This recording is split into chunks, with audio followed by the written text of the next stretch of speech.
खबर आ रही है कि एक महिला आईएएस अफसर और आईएफएस अधिकारी की शादी चर्चा का विषय बन गई है। दरअसल आईएएस तपस्या परिहार ने यूपीएससी की परीक्षा में 23वीं रैंक हासिल की और हाल ही में उन्होंने आईएफएस अधिकारी गर्वित गंगवार से शादी की। अब मामला यह है कि तपस्या ने कन्यादान कराने से इनकार कर दिया। जी हाँ, हिंदू रीति रिवाजों और संस्कृति के खिलाफ जाकर तपस्या ने अपने पिता से कहा कि मैं दान की चीज नहीं हूँ, आपकी बेटी हूँ, इसलिए आप मेरा कन्यादान नहीं करेंगे।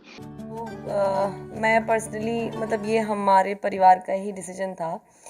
बहुत पहले से जब मैं थोड़ी बड़ी हुई और बहुत सारे समाज की चीज़ों पर हम लोग सवाल करते थे, घर वालों से बातें करते थे कि ऐसा क्यों है, क्या है।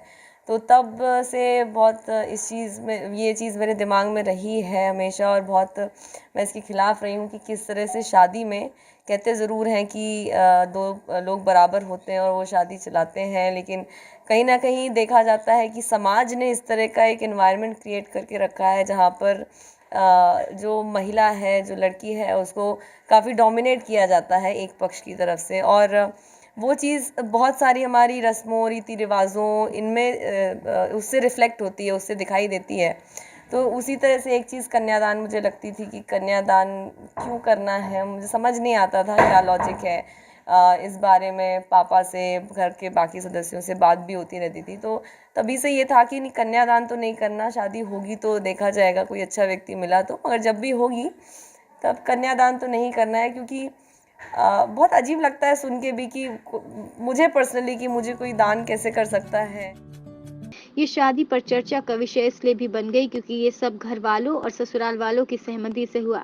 दरअसल हिंदू मान्यताओं के मुताबिक कन्यादान नाम का एक रिवाज है जिसको सभी हिंदू धर्म से शादी करने वाले लोग मानते हैं। इस रस्म के मुताबिक पिता अभी बेटी को वर पक्ष को सौंप देते हैं, लेकिन तपस्या की इस रिवाज पर सोच थोड़ी अलग है। उनका बचपन से ही मानना है कि कैसे कोई उनका कन्यादान कर सकता है, वो भी बगैर उनकी इच्छा के। और यही बात उन्होंने अपने परिवार वालों से भी कहा। उनका ये कहना है कि उनको अपने परिवार वालों को समझाने में समय लगा, लेकिन परिवार भी मान गया और वर पक्ष भी इस बात के लिए राजी हो गए कि बगैर कन्यादान किए भी शादी की जा सकती है। वहीं दूसरी तरफ तपस्या के पति आईएफएस गर्वित गंगवार का ये कहना है क्यों किसी लड़की को शादी के बाद पूरी तरह बदलना चाहिए, चाहे मांग भरने की बात हो या कोई ऐसी परंपरा जो ये सिद्ध करे कि लड़की शादीशुदा है। ऐसी रस्में लड़के के लिए कभी लागू नहीं होती और इस तरह की मान्यताओं को हमें धीरे धीरे दूर करने की कोशिश करनी चाहिए। इतना होने के बाद शादी को संपन्न किया गया जिसमें कन्यादान का रिवाज नहीं अपनाया गया। जो है तपस्या ने अपनी सारी बातें हमसे मुझसे जो है खुल के एक्सप्रेस की थी सारी बातें। तो अब मैं किसी भी जो रीति रिवाज हैं या फिर हमारी जो भी परंपराएं हैं, तो उनको काफ़ी लॉजिकल तरीके से देखने की कोशिश करता हूँ।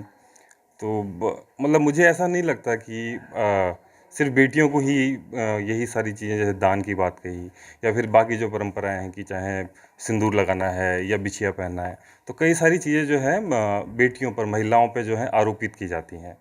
तो उन्हें करना ही करना है। और जबकि पुरुषों को जो है वो पूरी स्वतंत्रता है कि चाहे उन्हें शादी के बाद किसी भी प्रकार का उन पे कोई ऐसा टैग नहीं लगता है कि जिससे कि वो दिखते हैं कि अच्छा ये शादीशुदा पुरुष हैं। जबकि महिलाओं की ज़िंदगी में एक पूरा एक नए तरीके से बदलाव आ जाता है। कई सारी रस्में उनका पालन करना है या फिर ये व्रत रखना है, इससे पति की आयु लंबी होगी। तो जिसे जो करना है वो उसकी स्वेच्छा है और स्वेच्छा से जो भी कुछ करना चाहे वो करे। तो मैं तो ये मानता हूँ कि शादी जो है ये